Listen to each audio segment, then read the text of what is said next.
Nandito na po siya sa linya ng telepono ang Acting Executive Director ng Crime Investigation and Coordinating Center CICC under DICT. Walang iba kundi si Yusek Aboy Paraiso. Magandang umaga po, sir. Magandang umaga, Nidia, at saka Mig. Salamat sa pag-imbita sa akin sa programa niyo ulit. Ayan, sir. Nako, nagkalat na naman po ang mga online scam, lalo na ngayong Pasko. Dahil nga po, alam niyo naman, seasonal din yan, hindi ho ba? Dumami ho ba? At ano po yung mga kadalasang nakikita nating scam ngayong holiday season? Well, maganda naman yung balita na medyo kumukonti na sila. Siguro effective tong educational campaign natin at saka yung information drive natin. Malaki na rin pasalamat namin sa mga programang katulad niyo, no, Nidia at saka Mix, na i-inform yung mga kababayan natin ng mga red flags. Although nakikita natin talagang ngayong mga holiday season, ang pinakamalakas talaga na scams na nangyayari is yung itong number one is yung online shopping scam at saka yung number two dyan is yung kakibat nitong online delivery scam. Online delivery. Di Paano ba yung yun paano sir expound po yung online delivery at least? Ay, yung, sa online delivery, may nare-receive tayong reports na wala naman silang pinapa-deliver, bigla na lang may nagdi-deliver sa bahay nila. Tapos cash on delivery, sabi nila. Pero check po nila, pinagdi-deliveran nila, wala sa bahay. So, nagbabayad yung mga kasama sa bahay. Yung mga nagre-receive, yun nga yun. Yung wala naman ka talagang in-order, tapos biglang may rider na dadating. Minsan po nag-aaway yung receiver tsaka yung rider. Kasi may kasalanan ba dito o yung responsibilidad po ba dito yung rider na nag-deliver ng scam? Yun nga isa sa mga red flags natin, pag mapilit yung mga driver, kasi under our PMEDES rules, and kasi dati ako nag-head ng PMEDES under DICT, under our PMEDES rules, you have the right to refuse yung mga delivery, lalo na pag wala ka namang in-order. Tapos responsibility ng logistics provider yan na to sort it out, hindi nyo kailangan, So pag halimbawa mapilit at pinapabayaran sa inyo, magduda na ho kayo at mangamba na ho kayo. Kasi parte siya ng scam. Hello? Baka po parte siya ng scam kung talagang pinipilit. Tapos yung iba yan yung na mga red naggaling pa flags po ako sa ganyan ganito ganyan, wala ka naman talagang in order. Opo. Yan. Yan yung mga red flags natin. So pag mapilit, magduda na ho kayo. And to be safe po, i-report nyo ho sa amin sa CICC, so hotline 1326, para ma-document natin at saka para maano natin kasi minsan, halimbawa kahit tanggihan nyo, hindi nyo binayaran, kailangan ma-prevent natin na lumaganap ng scam na to. Opo. Yusek, ito ngayon, curious ako, ano na po bang hinahanap na behavior ngayon ng scammer sa maisa-scam niya? Kasi ngayon, alam na natin yung mga basics Tingnan natin, yung mga reviews, etc. Pero since napag-uusapan nga po natin na masyadong creative ang scammers ngayon, anong klase na ang hinahanap nila sa tao para ma-scam nila? Well, unang-una, yung mga, eto, dahil kapaskuhan, yung madaling mahulog sa mga discount, malalaking promo. At ina-advertise nila to sa social media platforms.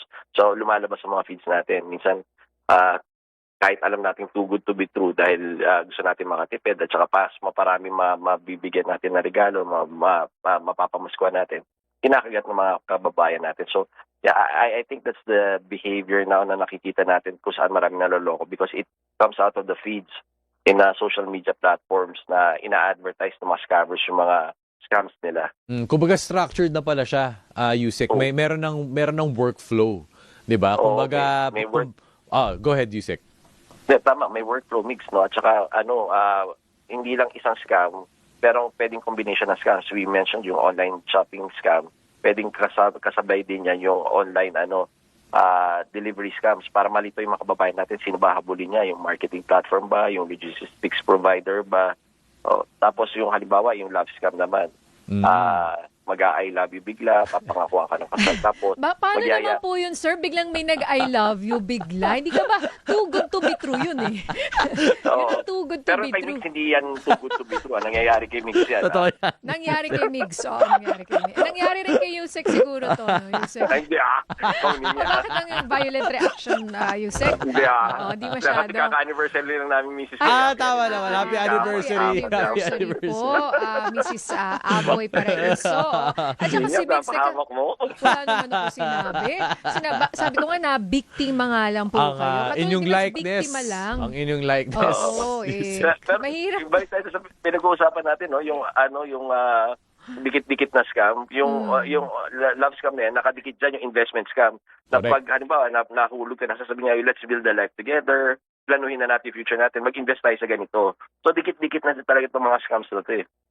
Ayan ha, marami pong nasa scam dyan. May mga seniors din na nasa scam. At saka yung mga iba talagang makikita mo dating mga ano pa sila, matatalino sila. I mean, you wouldn't think na masa-scam sila and yet nasa scam po. So, it happens also to the best of us. Ano nga po? Si Ruby Ugadan, sabi niya, Sir, yes po, na-scam ako. Wala ako sa bahay nung dineliver. Tapos, binayaran ng asawa ko. Nasabi ko din po kasi na may order ako. Kaso, hindi Correct. sa marketplace yung pinag-orderan ko at bayad na. Minsan, nagagamit yung info natin sa mga online shop para mang-scam. Reaction niyo, sir? Tama po yan.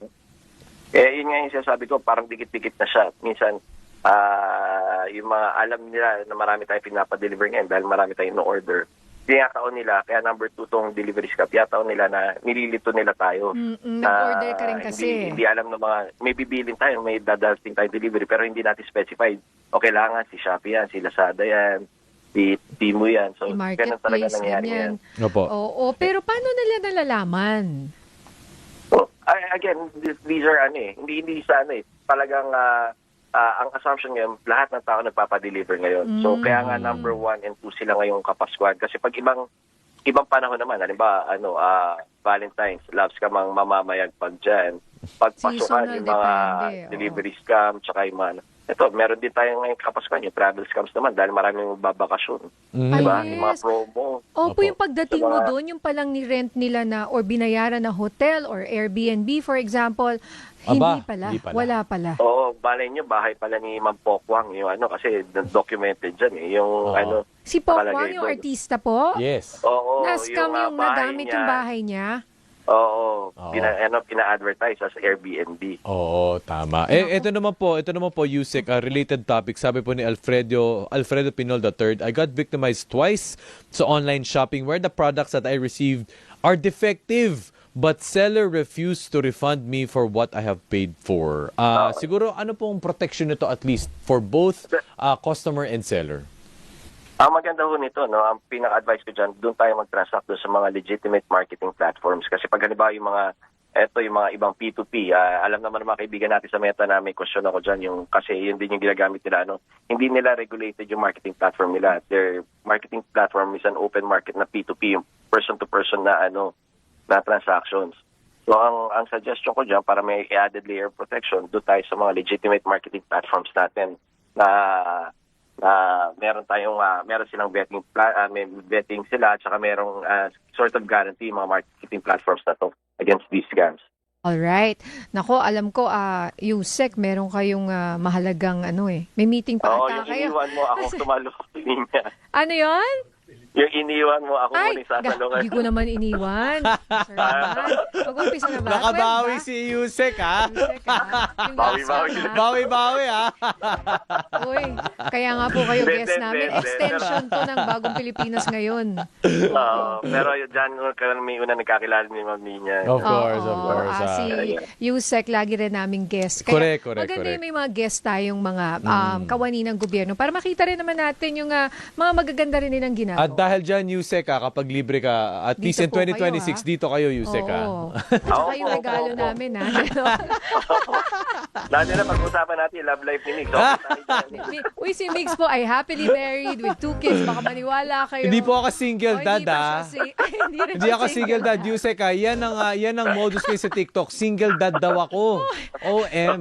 Alam mo kasi mga single dad, parang sa mga babae, wow, single dad. Uy, bihira yun, ha? Grabe, Ang magagaling, napakaganda baka po yan ng dito misis sa mga ni, scam, ginagamit yung profile Migs. ni Mix, ni Mia, Oo. na sa mga love scam, nangyayari lang yung mga deepfakes din natin, ha? Yes, kaya deepfakes. naman, Opo. alam nilang wala silang makikita sa... Deepfakes daw, Ate Nins. Ibang usapin na yun, Ah, ibang usapin na. iba Ibang yun. usapin na ulit. Opo. Okay, alright. Nako sir, maraming salamat Thank you, po. Yusek. Yusek Salamat Aboy. po.